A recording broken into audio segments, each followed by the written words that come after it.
Mesdames et messieurs, bonjour. Merci de nous avoir rejoints pour l'entretien de dimanche politique. Ce jeudi 14 mars 2024, la Cour constitutionnelle a déclaré conforme à la Constitution ce nouveau code électoral modifié. Un code électoral qui annonce une nouvelle dynamique pour la classe politique dans son ensemble. Comment chacun devra s'y prendre? Quelle sera l'incidence sur l'animation de la vie politique, surtout dans la perspective des prochaines élections générales de 2026. Nous allons tenter de répondre à ces quelques questions avec notre invité du jour que je vous présente, le professeur Gilles Espédi Goyi, maître de conférence en sciences du développement, ancien directeur adjoint de cabinet du ministre de la Communication et de la Poste, politologue également et membre du bureau politique de l'Union progressiste Le Renouveau. Professeur, bonjour. Bonjour monsieur, comment allez-vous? Ça va très bien, merci d'avoir répondu à notre invitation. C'est un plaisir. Voilà. Mesdames et messieurs, vous l'aurez remarqué, nous sommes dans un décor particulier pour la circonstance. Professeur Gilles Espédi Goyi, je le disais dans mon entame, la Cour constitutionnelle a validé le test dans son intégralité. Satisfait?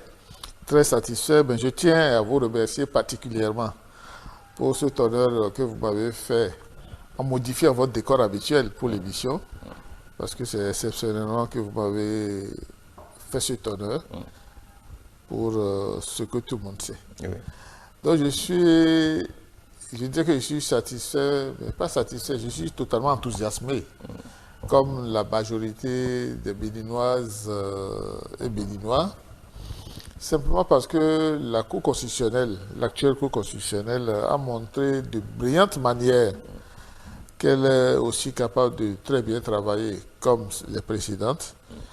Parce que les oiseaux de mauvais augure, je me suis dit peu, supputaient, n'est-ce pas, supputaient une issue différente, une issue défavorable,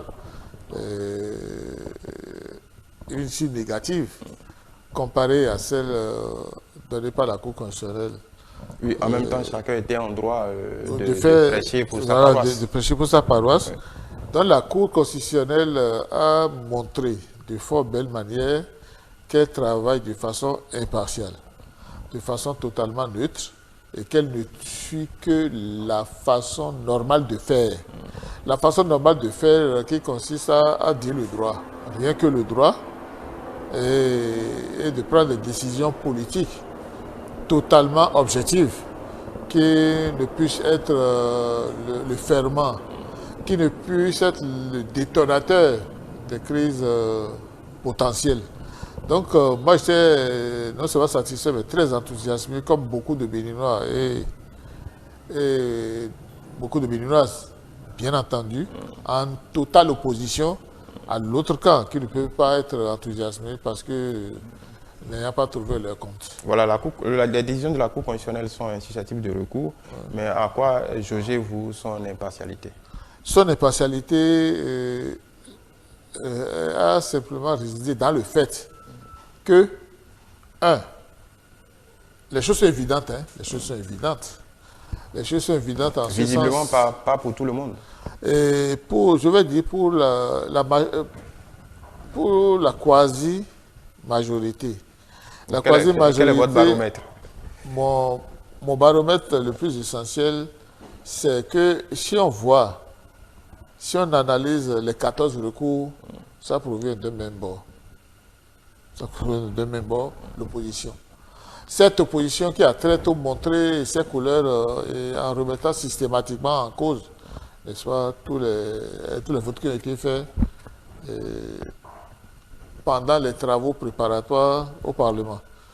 C'était paradoxal parce que nous, on avait suivi la chose, c'était comme si c'était un accord, c'était un bel unanimisme quant à l'adoption des documents de base, des documents fondateurs, puisque en commission, les discussions ont été menées de fort belle manière, les amendements des uns et des autres ont été pris en compte, et au vote maintenant en flanc, les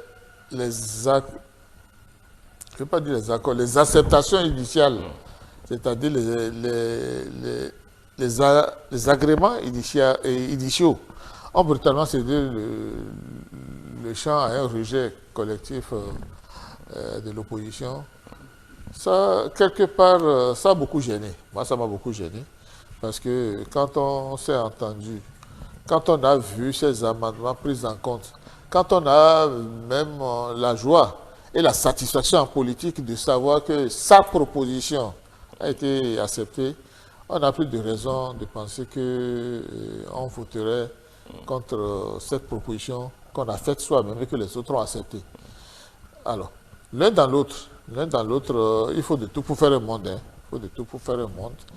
La Cour constitutionnelle a montré que les argumentaires qui ont été développés par les gens qui ont fait leur recours, un à un, les argumentaires ont été déboutés avant que la Cour constitutionnelle ne prenne la décision de rendre conforme à la Constitution le code électoral qui a été si brillamment voté.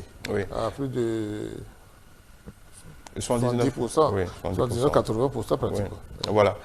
D'aucuns disent, à cette décision, à la lumière de cette décision de la Cour constitutionnelle, qu'elle aurait fait beaucoup plus de la politique que du droit, en actant, en donnant quitus à cette volonté du législateur de rendre les partis politiques maîtres du jeu. Est-ce que cette analyse requiert votre assentiment? Non, ça ne peut pas. Du moins, est-ce que cette analyse remporte votre assentiment? Ça ne peut pas remporter mon assentiment parce que moi, quand la Cour constitutionnelle a rendu sa décision de fort belle manière, je répète, et que les commentaires ont fusé, j'ai été très content de dire, mais voilà une belle situation qui vient d'être créée, où les facultés de droit de nos universités nationales, UAC et Parakou, où le droit est enseigné et exercé de façon pratique, voilà une belle étude de cas où les enseignants, les apprenants et les professeurs pourront échanger par rapport à ça. Alors, la Cour constitutionnelle n'aurait pas dit le droit, mais aurait fait la politique. La Cour constitutionnelle, par définition, elle est politique avant d'être praticienne du droit.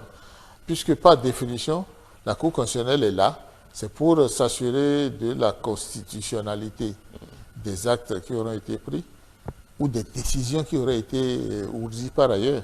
À partir de cet instant, la Cour constitutionnelle n'est pas et n'a jamais été théorique pour qu'on dise que la Cour constitutionnelle est là pour enseigner le droit. Non. La Cour constitutionnelle est essentiellement politique parce que c'est une arme fatale. C'est une arme fatale à la disposition d'un État souverain et dans tous les pays, c'est comme ça. On a vu récemment ce qui s'est passé au Sénégal avec le Conseil constitutionnel, qui est notre Cour constitutionnelle ici. Oui. Le Conseil constitutionnel du Sénégal a rétabli une situation qui dégénérait déjà. C'est ça le rôle de la Cour constitutionnelle de notre pays. C'est-à-dire faire en sorte qu'aucune situation ne vienne bouleverser l'ordre constitutionnel établi, ne vienne bouleverser l'ordre politique décliné et en déclinaison. Dans ces conditions, moi je crois que c'est faire un mauvais procès à notre Cour constitutionnelle, dont moi je suis totalement fier. Hein. J'ai été totalement fier de notre Cour constitutionnelle. C'est pour ça qu'à l'entame, j'ai dit que cette Cour constitutionnelle a montré de fort belles manières qu'elle aussi elle est capable de très bien travailler comme les cours constitutionnelles passées que nous avions connues. Donc moi c'est ma position et ça se justifie totalement parce que cette position qui est la mienne, je me suis rendu agréablement compte qu'elle est aussi celle de beaucoup de Béninois. La preuve, quand vous suivez le journal, que ce soit sur l'ORTB ou ailleurs, vous voyez la population enthousiaste ne jeter que des fleurs à notre Cour constitutionnelle parce qu'on est content de ce qui s'est passé. Oui, pour être juste aussi, il y a d'autres pans de la population qui rejettent en bloc cette décision. On l'a vu sur les antennes. C'est le contraire qui aurait étonné, simplement parce que quand on voit ce qui s'est passé, on ne peut que se réjouir de la démocratie béninoise parce que c'est une démocratie vivante et vivifiante parce qu'elle se déploie normalement pour montrer que au Bénin, c'est la libre opinion qui prévaut et que finalement, c'est la tendance, c'est la voix de la majorité qui s'impose. Et moi, je suis très content par rapport à ça. Au final, est-ce que le courage de cette, vous pensez qu'à travers cette décision de la Cour constitutionnelle, le courage de la majorité parlementaire, de la majorité présidentielle s'en trouve récompensé? Ça, c'est déjà récompensé, mais ça sera davantage récompensé quand on aura exercé, quand on aura mis à l'épreuve ce nouveau code électoral. Qu'est-ce que je suis en train de dire par là? Ce nouveau code électoral mis à l'épreuve et brillamment réussi va montrer simplement que au Bénin, des gens qui ont été capables de franchir vaillamment le seuil des 10% sont capables, sont capables, ils seront toujours capables de franchir même le seuil de 15%, 20%. Ça veut dire quoi? Ça veut dire que qui peut le moins, peut le plus ici. De la même manière, le nouveau seuil de 15% retenu au niveau des... Pour les parrainages. Pour les parrainages et de 20% pour les 3/5e oui. des circonscriptions. 15% pour le parrainage et 3 avec les parrains provenant du 3/5e des circonscriptions électorales législatives, voilà. Et 20% pour le seuil de représentativité. Et la belle innovation, c'est que pour le parrainage, maintenant, ça sera et les maires et les députés. Oui. De telle sorte que moi, je trouve que le jeu est totalement ouvert. Hein. Le jeu est totalement ouvert.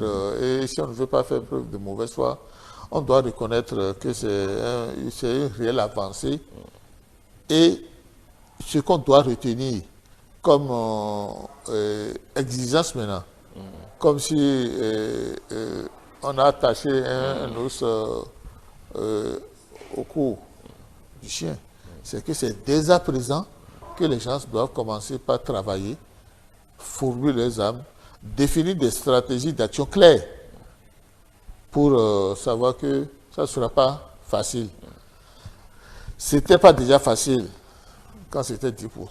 Ça le sera encore davantage, de telle sorte que si c'est cet effort qu'on avait mené pour franchir les 10%, c'est cet effort redoublé qu'on doit déployer pour réussir les 20%. De telle sorte que moi, l'un dans l'autre, connaissant la détermination de mes frères et sœurs députés et maires potentiels, moi je sais que chacun à son niveau va mouiller le maillot pour montrer que son parti est représentatif au niveau national. Parce que c'est de cela dont il s'agit. C'est de cela dont il s'agit. Il n'est plus question maintenant de se dire qu'on a un groupuscule d'électeurs pour être le roitelet, du coin, mais on est représentatif, on est présent, voilà c'est le mot, on est présent sur toute l'étendue du territoire national. De telle sorte que l'objectif de la réforme du système partisan, qui veut avoir des partis forts et représentatifs pour animer la vie politique, moi je suis très content parce que cet objectif est en train d'être atteint. Royalement, je veux dire, si les partis politiques travaillent acharnement pour occuper tout l'espace politique de façon rationnelle, c'est très bien comme ça. Voilà, alors que faites-vous des récriminations du principal parti d'opposition, les démocrates, qui a parlé après coup d'une décision de la honte, d'une décision d'exclusion, en parlant de cette décision de la Cour constitutionnelle? Que faites-vous de leur récrimination? Vous voyez comment j'ai ri.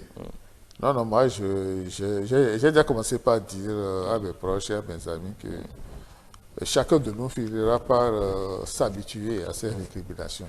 Parce que c'est la même chanson. C'est la même chanson. Et voilà des politiciens qui veulent quelque chose et son contraire. Ils veulent se faire respecter, ils veulent avoir de la notoriété nationale, de la crédibilité politique, sans jouer franc jeu. Jouer franc jeu, c'est quoi? C'est de reconnaître le mérite à celui qui le mérite. Qu'est-ce que je dis par là? C'est de reconnaître que la Cour constitutionnelle a fait et un excellent travail. Parce que les 14 recours, la Cour constitutionnelle du Bénin ne s'est pas enfermée pour les débouter. C'est un à un, cas par cas, que les argumentaires ont été défaits très facilement par la Cour constitutionnelle à travers son rapporteur. Brillant travail. Alors, à partir de cet instant, les argumentaires défaits, est-ce que ça a été mal défait? Non. On ne peut rien reprocher à ces argumentaires-là.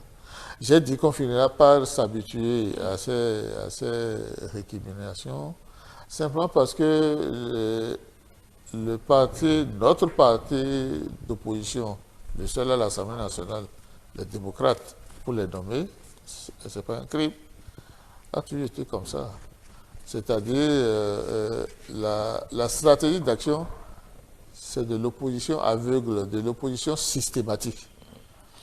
Tout ce qui vient du gouvernement n'est pas bon, et rien n'est bon si ça ne provient des démocrates, de telle sorte qu'on ne peut que sourire devant leurs récriminations. Si ça ne cesse pas... Donc vous n'y voyez, vous n'y avez rien vu de pertinent? Non. Je n'ai vu que des gesticulations. Des gesticulations auxquelles nous ne finirons pas nous habituer. Je me répète. Non, ce sont que des gesticulations. Surtout quand on voit leurs représentants s'exprimer avec des mots violents extrêmement forts. Je ne veux pas dire des mots indécents, même si l'envie ne me manque pas. Non, il n'y a rien de sérieux là. Et le temps nous donnera raison. Parce que, auparavant, on nous parlait d'exclusion. Est-ce qu'on peut encore parler d'exclusion maintenant? C'est parce qu'on ne peut plus parler d'exclusion maintenant que j'ai dit, au lendemain de l'adoption de ce nouveau code, que c'est un nouveau code chrysophobe. Chrysophobe, exemple de toute potentialité de crise, parce qu'on ne peut plus dire que c'est un code électoral exclusif. Non, c'est inclusif. Tout le monde part de la même base maintenant. C'est-à-dire comme des athlètes. Donc il n'y a ni gagnant ni perdant à la suite de cette décision de la Cour constitutionnelle. Justement, c'est-à-dire, quand on m'a parlé de gagnant, perdant, j'ai souri simplement parce que on parle simplement de gagnant, perdant quand il y a à la base un challenge, c'est-à-dire une compétition comme motivation.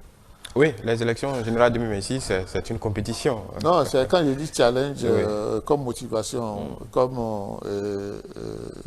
une compétition. Oui. Et à la franquette, c'est comme si un trophée à gagner. C'est comme si un trophée à gagner. Le succès, bien entendu, en étant un. Mais nous n'avons jamais été dans la logique du va-t-en-guerre, c'est-à-dire cette logique qui consiste à applaudir celui qui va insulter le plus, celui qui va vomir le plus d'énormité, celui qui va le mieux clamer, qui va brûler le Parlement, celui qui va le plus vociférer, qui mettra le pays, le Bénin à feu et à sang, un pays qu'on aspire à diriger. Nous, on n'est pas dans cette logique-là. De telle sorte que pour moi, pour ma part et pour la part de mes amis aussi, pour nous, nous ne reconnaissons pas de gagnant ni de perdant. Nous voyons simplement le peuple béninois qui est le seul vainqueur. Le seul vainqueur parce que sa démocratie s'en va se renforçant et son système partisan a maintenant le vent en poupe pour se déployer et atteindre l'objectif de partis forts, représentatifs au niveau national. Et moi, c'est tout ce qui me préoccupe. Donc, gagnant, perdant, je ne suis pas dedans. C'est le peuple béninois seul qui est vainqueur. Le peuple béninois seul vainqueur. Est-ce que cette nouvelle mouture du code électoral ne vient pas quelque peu consolider un peu plus l'héritage politique de Patrice Talon? C'est exactement ça. Et moi, j'en suis extrêmement fier. J'en suis extrêmement fier simplement parce qu'il avait annoncé que c'était son objectif. Restituer, rendre aux partis politiques toute leur préséance, toute leur notoriété, c'est-à-dire leur prérogative constitutionnelle, l'animation de la vie politique. Désormais, là, le nouveau code électoral donne toute préséance, toute latitude aux partis politiques d'animer la vie politique pour montrer que c'est de leur domaine régalien. Il n'y aura plus personne, un gugus sorti de nulle part pour être président. Non, le filtre du parrainage est là, le filtre de la désignation partisane est là. Moi, j'attends impatiemment en ce moment. C'est le candidat que m'aura montré mon parti politique. C'est pour ce candidat-là que je vais faire campagne. C'est pour ce parti-là. C'est pour celui-là que je vais voter. Le candidat, oui, ce que vous venez de dire est très intéressant. Le candidat que vous aura montré votre parti. Voilà. Et votre propre volonté, puisque vous êtes un militant, vous êtes dans le parti, vous aurez certainement des préférences.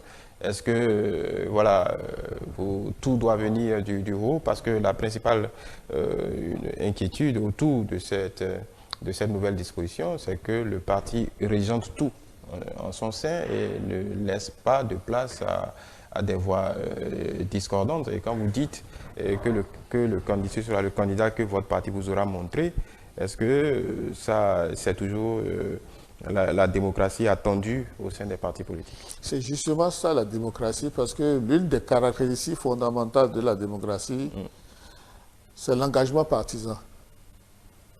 L'engagement partisan qui ne doit souffrir d'aucune réserve.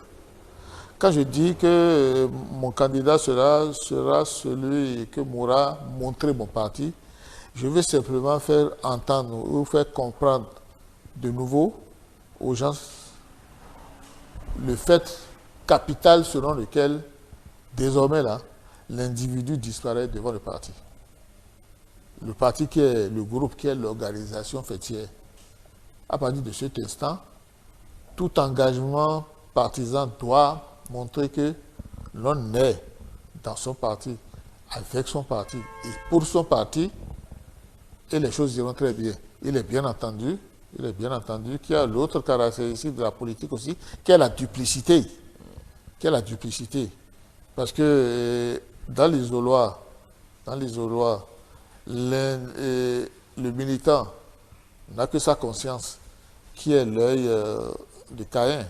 Mais normalement, un bon militant, un bon partisan, mobilisé ou remobilisé, doit suivre à la lettre les instructions du chef de son parti pour montrer que son engagement est sans aucune réserve.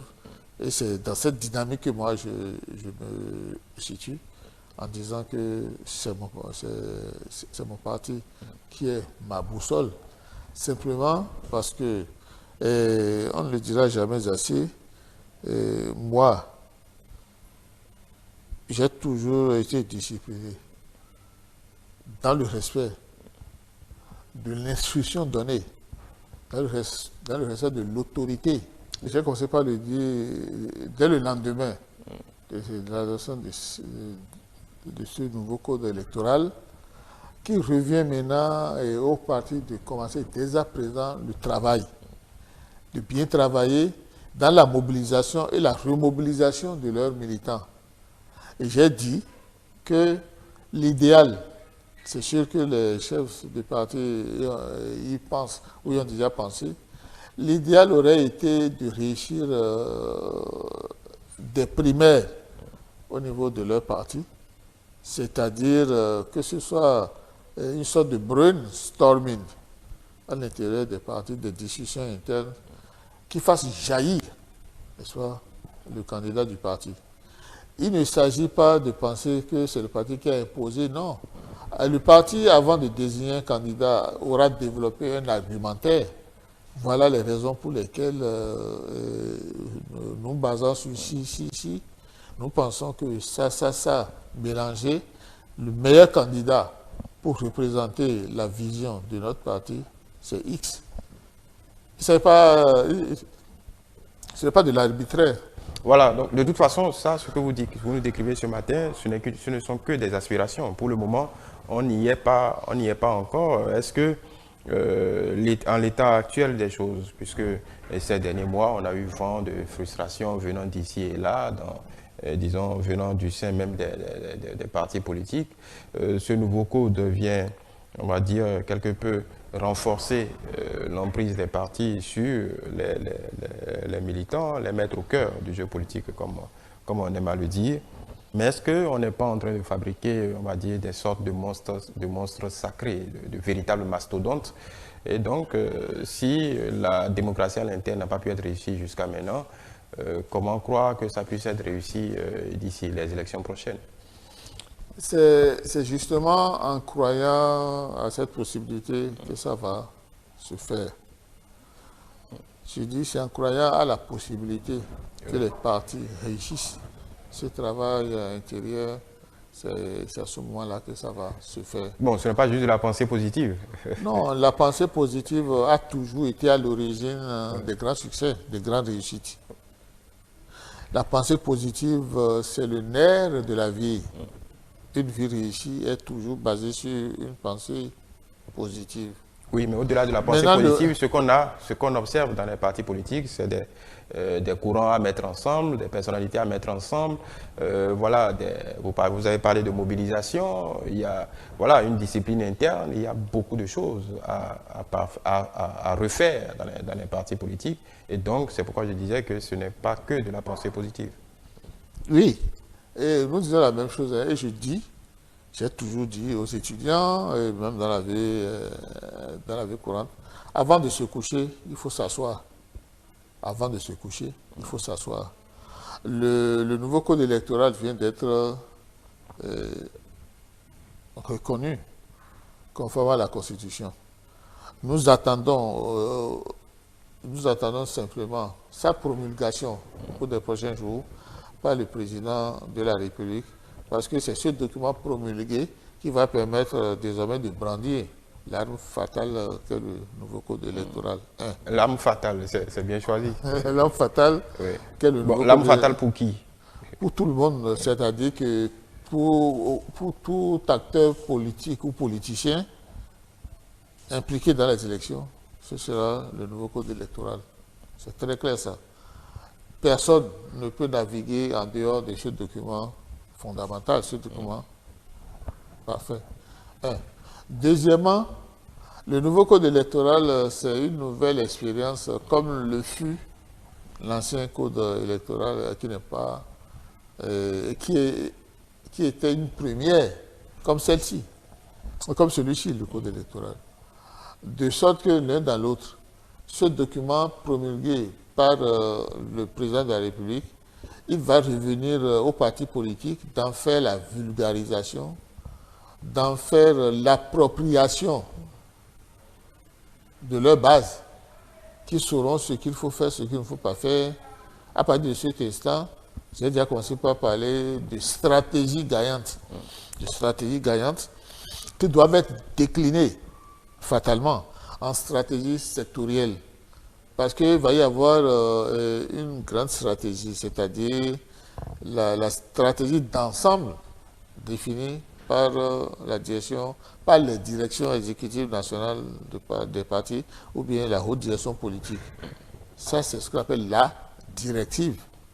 Maintenant, cette directive-là va être déclinée, va être opérationnalisée à partir de la socio-anthropologie du coin, c'est-à-dire les réalités du milieu. Vous entendez par là que toute société est plurielle. La société est là, mais tout groupe socio-culturel est divers et diversifié. La manière de marcher dans un groupe socio-culturel X n'est pas et ne sera jamais la même que dans un groupe socio-culturel Z. De telle sorte que la directive étant là, les partis politiques doivent désormais réfléchir aux déclinaisons nécessaires, parce qu'il va y avoir des déclinaisons nécessaires, tenant compte des anthropologies sectorielles. Les anthropologies sectorielles, c'est ce qui caractérise tel ou tel groupe socio-culturel dont il faut tenir compte pour ne pas mal faire, pour ne pas commettre des erreurs. Voilà. Vous en parliez tout à l'heure, vous évoquiez les primaires. Est-ce que vous y croyez vraiment au sein de nos partis, que des primaires puissent arriver, déjà puissent se tenir? J'ai dit tout à l'heure qu'avant avant de se coucher, il faut s'asseoir. Oui. Aux législatives passées, personne n'avait pensé que, ou bien très peu de personnes le savent, mais il y avait déjà eu un travail naissant de primaire. Et je m'en souviens comme si c'était hier, bien si ça fait bientôt 3 ans.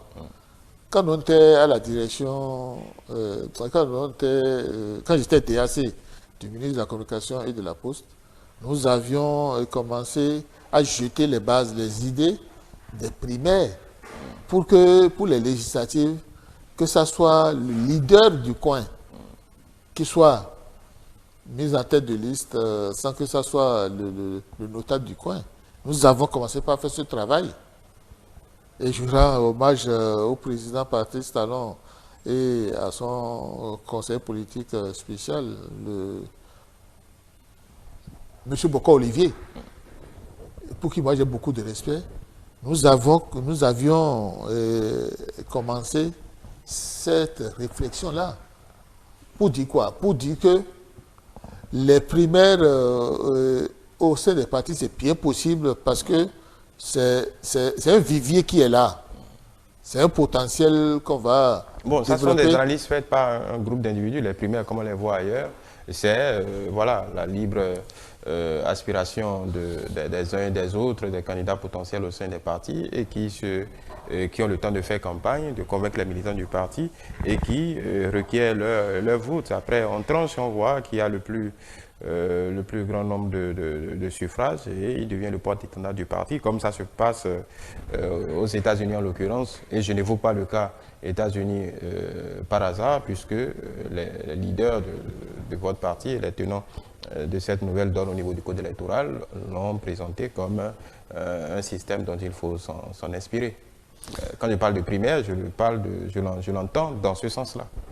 Oui, en fait, la force principale des primaires que beaucoup de personnes semblent banaliser, c'est l'exercice de la démocratie à la base.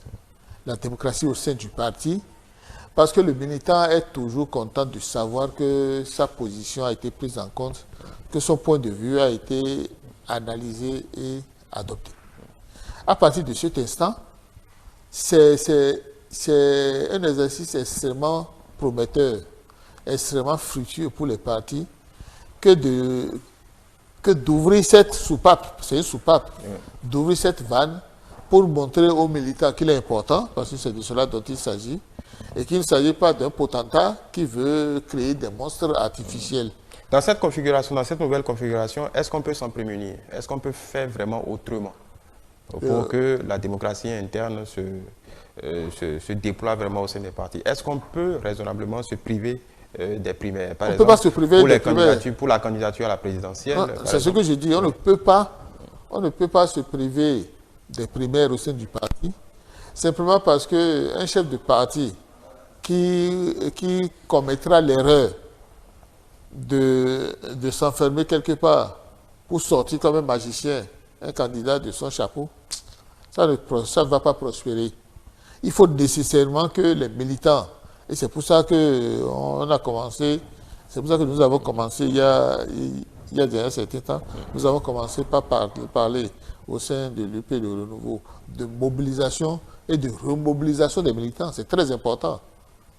Puisque on n'a pas le choix. On n'a pas le choix. Le parti, dans son rôle régalien d'animation de la vie politique désormais, doit montrer son ancrage territorial. L'ancrage territorial d'un parti au Bénin, c'est du sud au nord, du nord au sud, de l'est à l'ouest et de l'ouest à l'est, de telle sorte qu'il y ait un réel maillage, n'est-ce pas, du territoire pour la vie du parti. Sans se livrer à ce travail, sans privilégier ce travail des primaires pour déjà impliquer les militants à la base, je crois qu'on risque de commettre une erreur fatale, j'aime ce mot-là, une grave erreur, de telle sorte que l'un dans l'autre, Un président du parti se verra acclamé quand il aura proposé au niveau de la haute direction politique ou bien au niveau de la direction exécutive nationale un candidat qui reflète les aspirations profondes des bases de ces partis-là. C'est ça l'objectif. La démocratie renforcée dans un maillage territorial parfait, c'est ça l'objectif d'abord et du parrainage dont découle la réussite de la réforme du système partisan, héritage politique fort du président Patrice Talon. Et moi, je veux fortement œuvrer pour ce succès-là.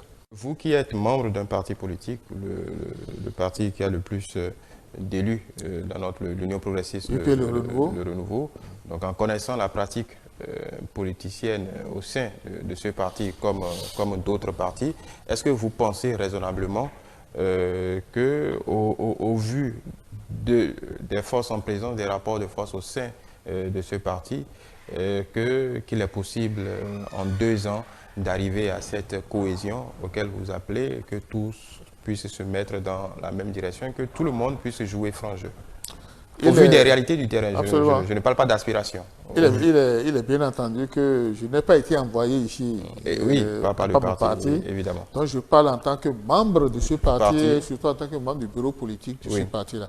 Justement, de ce que vous voyez. Voilà. Oui. Je ne trahis pas un secret en disant que ce que moi j'ai remarqué au niveau de ce parti, et c'est ça qui m'a d'ailleurs le plus enchanté pour que je continue mon militantisme pour arriver à ce niveau de bureau politique que j'espère dépasser très rapidement, c'est qu'il y a l'exercice de la démocratie au sein de ce parti-là.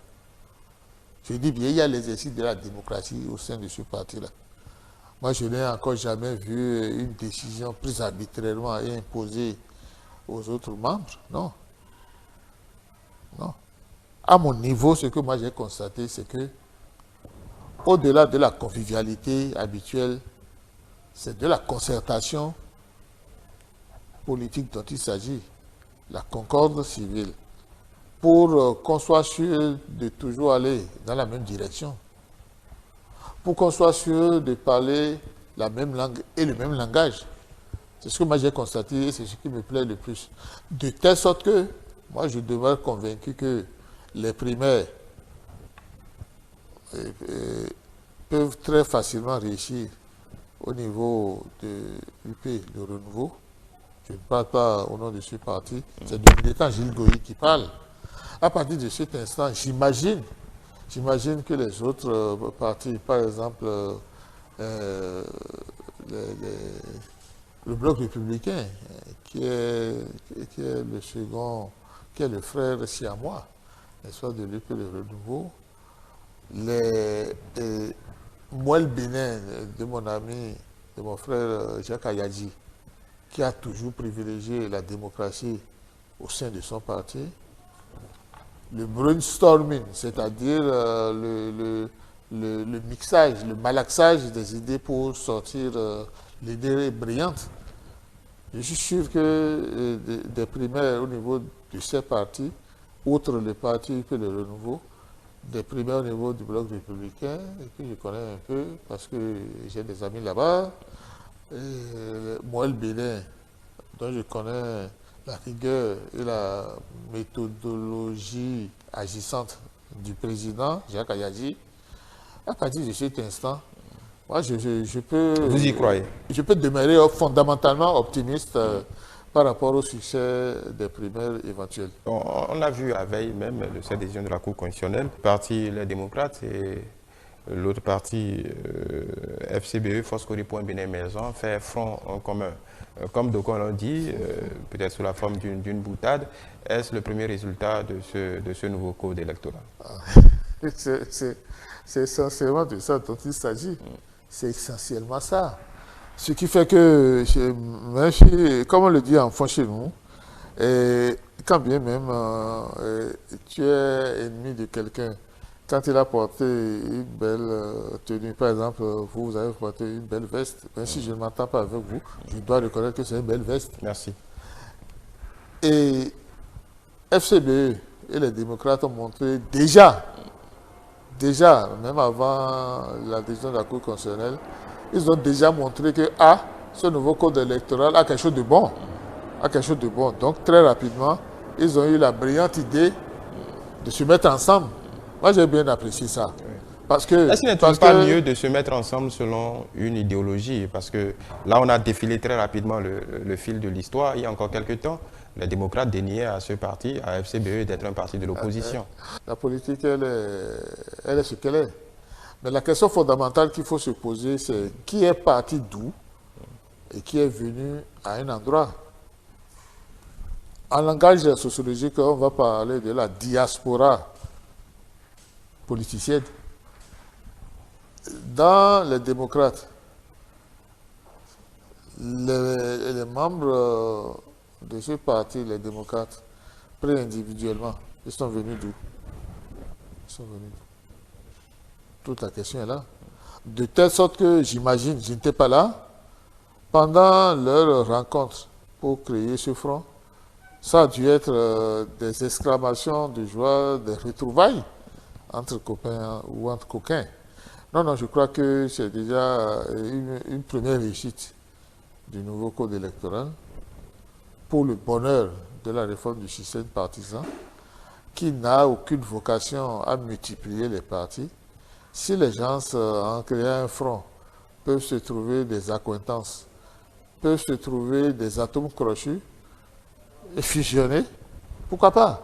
Nous, l'objectif de la réforme partisane, dont j'ai participé aux travaux comme personne ressource, tel Azalaïe consort, l'objectif c'est que nous ayons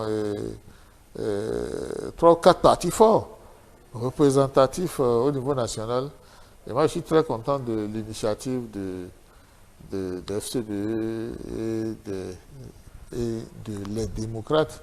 C'est une très bonne chose qui me conforte dans mon enthousiasme à apprécier la beauté de ce nouveau code électoral qui montre déjà qu'il a un potentiel fructueux et juteux.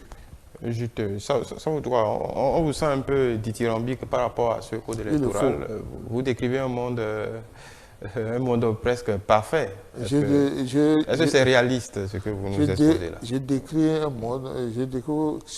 un mode de foi. Parce que c'est la foi agissante qui permet d'avancer. Jusqu'à preuve du contraire, le nouveau code électoral demeure notre seule boussole. Et c'est cette boussole que nous allons œuvrer à apprendre à utiliser. À partir de cet instant, il vaut mieux déjà se mettre dans les dispositions mentales de s'en accommoder que de continuer de grogner pour rejeter l'eau du bain avec le bébé. Oui. Sinon, à part, à votre avis, à part ce nouveau code électoral, nous en avons un autre? On n'en a pas. Donc ce code électoral est consensuel. C'est consensuel parce qu'il est unanimement voté par tous les partis présents au Parlement. Oui, donc, pas unanimement voté. Oui. Non, c'est-à-dire voter, même si c'est négatif, c'est voter. Oui, voter, oui. C'est-à-dire, c'est pour ça que je parle de code consensuel. Oui. Même si j'ai discuté de ça en commission et qu'en plénière, je vote contre, j'ai voté. Oui, vous avez voté, mais vous n'avez pas donné un quitus. Non, ce que les gens pensent, ce n'est pas seulement le vote favorable qui est le vote, il y a aussi le vote négatif. Oui, on est d'accord. Il y a même l'abstention qui est un vote, donc c'est un vote consensuel. Oui, mais quand on dit consensuel, c'est qu'on donne son assentiment à. Pas nécessairement, c'est-à-dire c'est le vote ici qui est consensuel. Oui, le vote, tout le monde y a participé. La modalité du vote, la modalité consensuelle du vote, c'est une autre affaire. Oui. D'accord? C'est l'exercice qui est consensuel. Nous avons tous voté.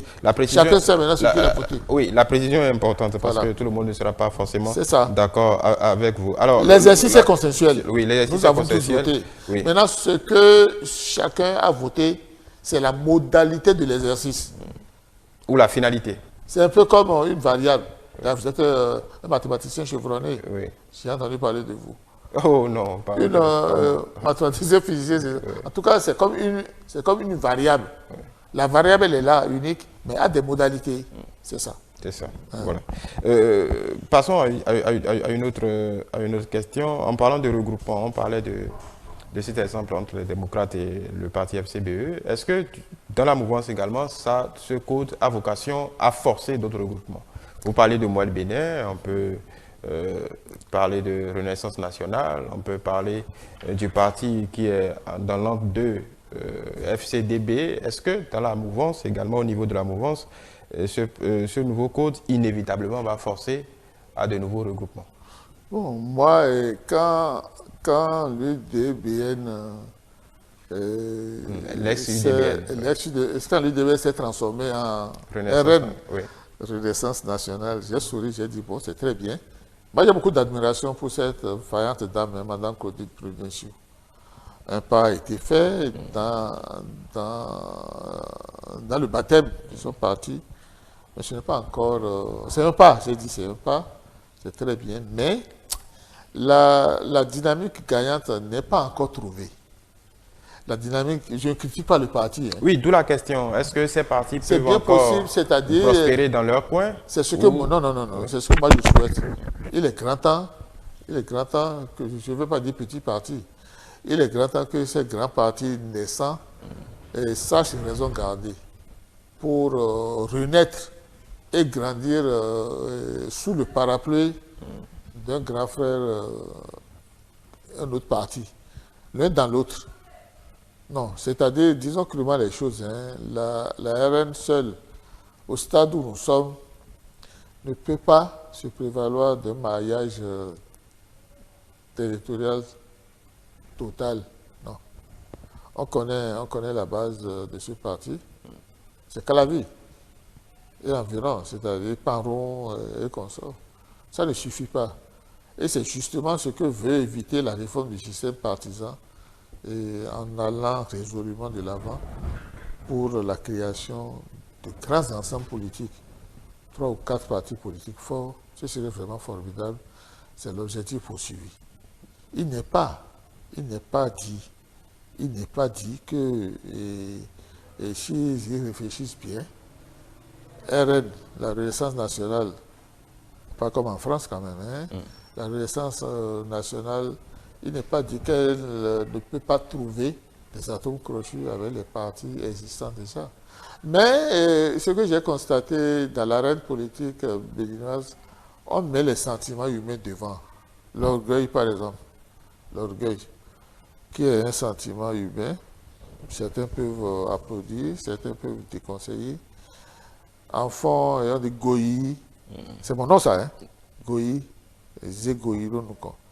C'est-à-dire, on met devant l'orgueil pour rater les bonnes occasions d'avancer et de grandir. J'en ai assez dit pour que vous compreniez ce que je dis. Il est nécessaire. Pour traduire ce que vous dites, pour ces partis, c'est une nouvelle chance de faire la bonne manœuvre, d'opérer le bon choix. C'est une chance à attraper vigoureusement. Mais l'initiative devrait venir de qui dans ce cas-là, dans ce cas précis? C'est pour ça qu'il n'y a pas d'orgueil. Des grands frères, comme vous le dites? Ou... Non, les grands frères ont déjà suffisamment fait. Les grands frères ont déjà suffisamment tendu la main. Il revient aux dirigeants de ces partis. Vous en êtes certain?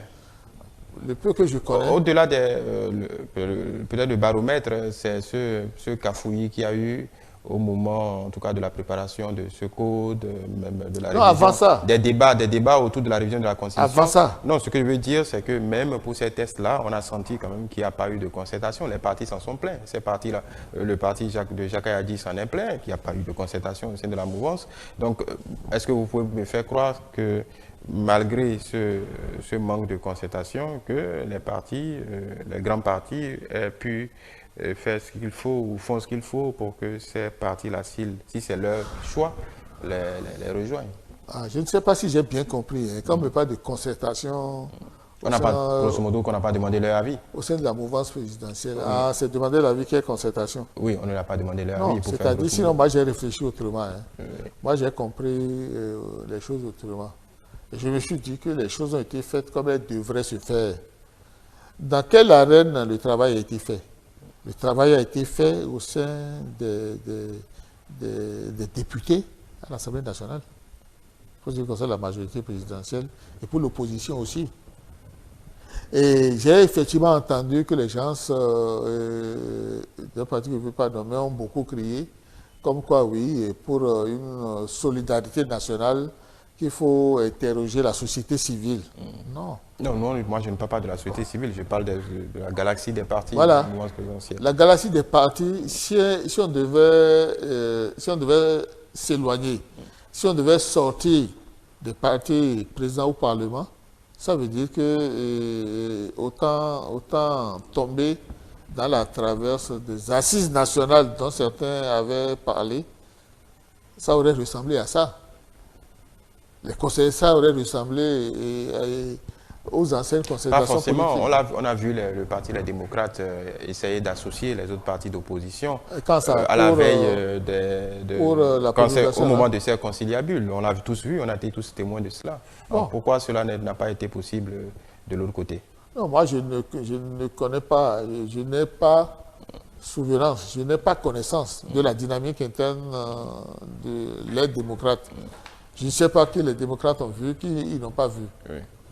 On a vu au moins à la télévision, en tout cas sur toutes les chaînes, au moins cette réunion de Golden Tulip du Parti des démocrates avec les autres forces de l'opposition pour porter leurs déclarations. Oui, et c'était... Quand est-ce qu'ils ont fait ça?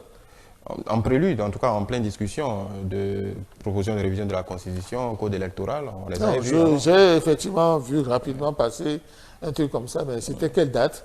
Est-ce que c'était pas déjà après le vote? Non, c'était avant. C'était largement avant. C'était quelle date? Je n'ai pas souvenance, mais c'était largement avant. Moi, je ne me suis pas préoccupé de ça, parce que pour moi, la Cour constitutionnelle, il ne faut jamais oublier ça, c'est la Cour constitutionnelle qui a enjoint une cible bien déterminée à procéder à la relecture du code électoral. La Cour constitutionnelle a bien ciblé ceux qui doivent faire ce travail-là. Et je n'ai pas souvenance que la Cour constitutionnelle ait parlé de l'élargissement aux autres partis. Non, on ne parle pas de l'élargissement, on parle de la collaboration entre les partis d'une même tendance, des partis d'une même tendance. Donc quand vous parliez, on parlait des partis qui sont en marge et qui peut-être trouveraient l'occasion de rejoindre les autres. Cela s'entend dans une logique de concertation, de discussion. Non, il ne peut pas y avoir cette logique de concertation, simplement parce que le travail qui a été fait, ne l'oublions pas, ça a été fait sur deux documents fondamentaux de base. La proposition du député de UP de Renouveau, Akenatonde, qui reflète le courant majoritaire de l'autre côté, et le document de travail de l'honorable Noureni Achade, qui reflète bien la tendance de l'autre courant, les démocrates, opposition, qui sous-entendait les préoccupations des autres affidés. De telle sorte que, je le répète, l'un dans l'autre, il y a bien eu concertation interpartisane. Et si nous ne cherchons pas à aller jusqu'au fond des choses pour savoir comment telle action a été faite. Donc moi je dis, il y a bien eu concertation interpartisane. Voilà. C'est pour ça que moi je suis à l'aise par rapport à ce code-là.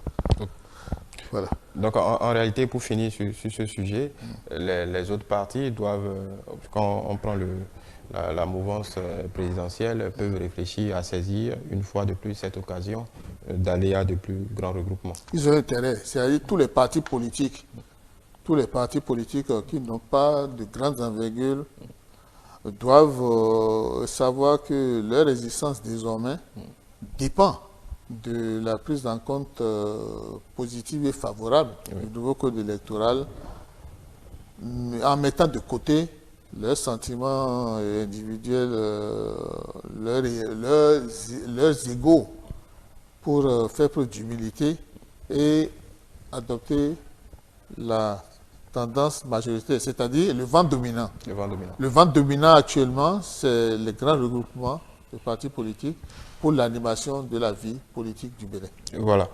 Très spécifiquement, en quoi ce nouveau code, cette nouvelle mouture du code électoral, en quoi de façon pratique qu'il impacterait les élections générales de 2026. Quelle est l'incidence fondamentale pour vous, pour les élections générales prévues dans 2 ans? L'incidence est générale, c'est-à-dire l'incidence est capitale et principale, puisque c'est ce document fondamental. Oui, c'est sur ce document qu'on y va. Qui va, voilà, c'est ce document qu'on va utiliser. Donc on n'a pas le choix. Oui. L'impact est précisément dans le jeu des acteurs. Crucial, hein? Oui, précisément dans le jeu des acteurs. Dans le jeu des acteurs, dans le jeu des acteurs, les modalités sont clairement définies dans le nouveau code électoral. Hein. C'est clairement défini. L'objectif principal de ce nouveau code électoral, comme je l'avais dit et sur d'autres plateaux, c'est le requiem. C'est l'enterrement définitif de la transhumance politique. Chacun reste dans son couloir pour montrer sa vraie force, sa vaillance. C'est pour cela que une trouvaille formidable a été l'accord de gouvernance, dont les modalités ont été clairement expliquées dans le document. Et même dès que le document a été voté, il y a plein de militants qui passent, qui ont commencé par passer sur les antennes des télévisions pour en expliquer les tenants et les aboutissants. Donc pour moi, toutes les balises nécessaires sont là pour créer la dynamique nécessaire au bon déroulement des élections générales de 2026. Les élections couplées, les élections générales de 2026. De telle sorte que, et là je me répète, dès à présent, les partis étant maintenant au même niveau, la promulgation du document par le président de la République va sonner le top. Top, partez. Et les gens vont s'élancer, les gens vont commencer à travailler sur la base de ce document incontournable. De façon spécifique, est-ce que vous pensez que ça mettra fin au phénomène de suscitation de candidature? Oui, c'est-à-dire en bon citoyen, en bon républicain, la politique doit s'effectuer sur les tests fondamentaux, sur les tests régaliens de la politique dans le pays. L'objectif de la réforme du système partisan, c'est de faire en sorte que les candidatures individuelles rentrent dans le créneau des partis politiques. De telle sorte que moi, je suis optimiste, je croise les doigts pour que, comme le président du parti Salon n'est plus partant, je croise les doigts pour que mon candidat passe le filtre de mon parti politique. Et moi, je dirais haut et fort que je connais déjà mon candidat. Vous connaissez votre candidat. Voilà. Mais pour autant, je vous repose la question, oui. Est-ce que ce code, tel qu'on la connaît, avec les nouvelles dispositions qui redonnent le pouvoir aux partis politiques ou bétonnent encore un peu plus leur marge de manœuvre, est-ce que pour vous, ça sonne le glas de ces mouvements de suscitation de candidature? Est-ce que ça veut dire que dès que le code est promulgué, d'ici là, ces mouvements s'arrêteront tout de go? Non. C'est-à-dire, moi, je ne sais pas ce qui est derrière ces mouvements de suscitation de candidature. Ce que moi j'ai compris, c'est que ces mouvements... Puisque pour le moment, ces mouvements ne sont pas au sein des partis politiques. Voilà. Et ça, c'était avant la promulgation du nouveau code électoral. Oui. C'était avant la promulgation du nouveau code électoral. Donc, le Béninois, le connaissant comme on le connaît, il aime la liberté, notamment la liberté d'expression. Il dit ce qu'il pense. Il fait ce qu'il veut, parce que c'est l'arène sociopolitique qui s'y prête. Oui, justement. L'arène sociopolitique... Ce nouveau code souhaite qu'on ne fasse plus ce qu'on veut. Oui, c'est justement ce que je veux dire. C'est-à-dire, cette arène sociopolitique maintenant est balisée par ce nouveau code, électoral qui, je le répète, ne peut pas être mis de côté, ne peut pas être balayé pour faire autre chose. Non. Toute action politique désormais dans ce pays pour les élections générales de 2026, toute action politique doit être basée sur ça là. De telle sorte que, j'imagine, je ne les connais pas vraiment, je connais juste certains qui étaient mes étudiants, qui sont des gens très intelligents. Ils vont savoir l'acrobatie nécessaire à faire pour s'adapter à ce nouveau code électoral. Ce nouveau code électoral qui est désormais prépondérant, qui est désormais prédominant. De telle sorte que, comme il n'est pas question de revenir à l'ancien système, on doit se conformer à ce nouveau code électoral. Et je crois que c'est parfaitement possible. Hein, et ce n'est pas encore tard, que c'est maintenant que les choses commencent. Pour parler comme les autres, c'est maintenant que les bonnes choses commencent. C'est maintenant que la démocratie béninoise va se renforcer davantage, à la grande fierté, au grand enthousiasme de ces acteurs primordiaux. Donc l'un dans l'autre, je continue de dire que ce nouveau code électoral n'est pas du tout chrysophobe. Ce n'est pas du tout chrysophobe. N'est pas du tout chrysogène, vous voulez dire? Non. C'est l'ancien code qu'on avait dit qui était chrysogène. Mais moi, je dis que ce nouveau code est totalement chrysophobe. Chrysophobe, c'est-à-dire ça fuit toute potentialité de crise. C'est le pendant direct. C'est le contraire de chrysogène. C'est chrysophobe. Qui empêche de penser à une crise potentielle due à ce code-là. Et moi, je suis à l'aise par rapport à ça. Alors, vous êtes un homme politique avisé, vous êtes un scientifique également. Est-ce que ce code préserve spécifiquement la majorité présidentielle de tout ce qu'on a vu par le passé, de ces débandades qu'on observe en fin de mandat, précisément pour les anciens régimes? Est-ce que ce code assure une unité d'action à la mouvance présidentielle jusqu'au bout? Normalement, ça devrait être ça. Mais comme c'est maintenant que le document est né, c'est un enfant qu'on va aider à grandir. Normalement, comme ce qui avait été fait au présidentiel passé, normalement, la désignation du duo présidentiel devra procéder des concertations internes entre c'était UP et BR. Maintenant, ça doit se faire entre bon, vous laissez encore une fois les autres sur le carreau. Bon, il n'y a pas que UP et BR. Non, je dis que la concertation doit se faire au sein de la grande majorité présidentielle. C'est-à-dire, je veux dire, UP, le Renouveau, Bloc républicain, Moël Bénin, encore la Renaissance nationale. Bon, je ne sais pas si j'ai oublié, mais voilà les grands tenants, voilà les grands aboutissants de la grande majorité présidentielle. Du côté de l'opposition, ce sont de grands politiciens aussi qui sont là-bas. Ils vont réfléchir à avoir leur duo présidentiel. Moi, je ne suis pas de la haute direction politique de UP, le Renouveau.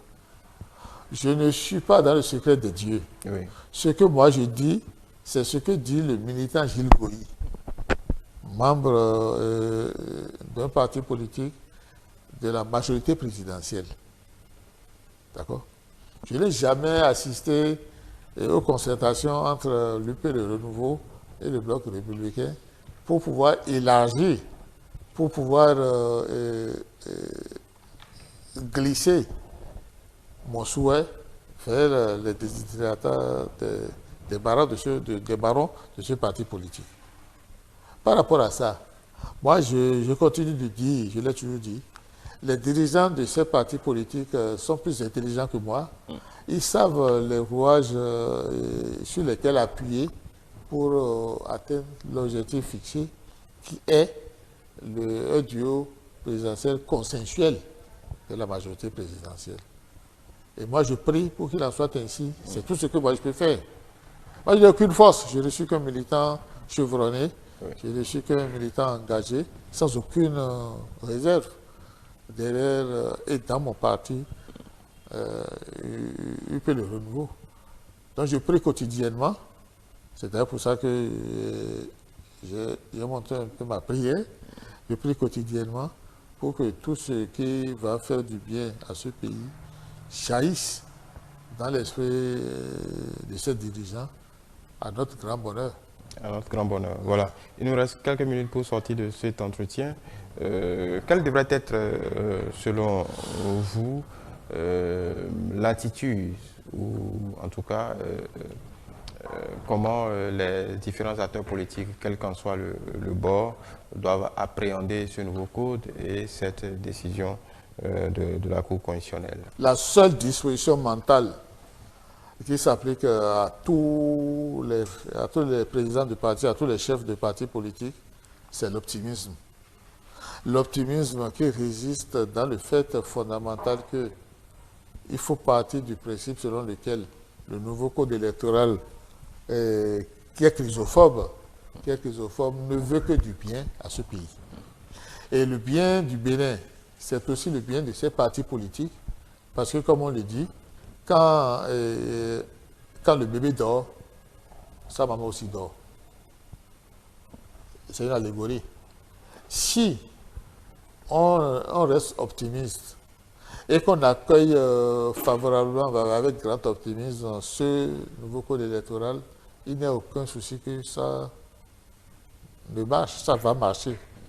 Et moi, je suis content par rapport à ça.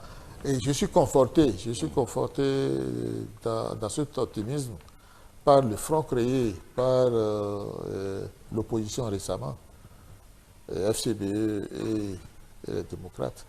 C'est comme ça. Ils se sont mis dans une disposition mentale positive, bourrée d'optimisme. Ils ont réussi un exploit que moi je continue d'admirer. Parce que ce n'était pas évident. Ce n'était pas évident que les frères ennemis d'hier se retrouvent pour chanter l'hymne national ensemble. Moi je suis content. C'est prometteur. Le nouveau code électoral est bourré de promesses. L'optimisme est de mise. L'optimisme est de mise. Voilà, on va terminer sur cette espérance du professeur Gilles Goyi, à moins que vous ne veuillez ajouter quelque chose. Non, je vous remercie pour le travail que vous faites. Je me répète, je ne peux que vous encourager à nous permettre d'être informés par le travail que vous faites, c'est très bien. Et je vous remercie encore pour la considération à ma modeste personne en m'invitant à cette émission que j'aime beaucoup. Merci, professeur Gilles Expédie Goyi. Je rappelle que vous êtes maître de conférence du CAMES en sociologie du développement, ancien directeur adjoint de cabinet du ministre de la Communication et de la Poste, politologue, démographe. Avec vous, nous avons essayé de faire le tour de l'actualité du moment, cette décision de la Cour constitutionnelle portant en conformité du nouveau code électoral à la Constitution. Je rappelle également que vous êtes membre du bureau politique du parti l'Union progressiste Le Renouveau. Mesdames et messieurs, merci de nous avoir suivis. Dimanche politique se poursuit.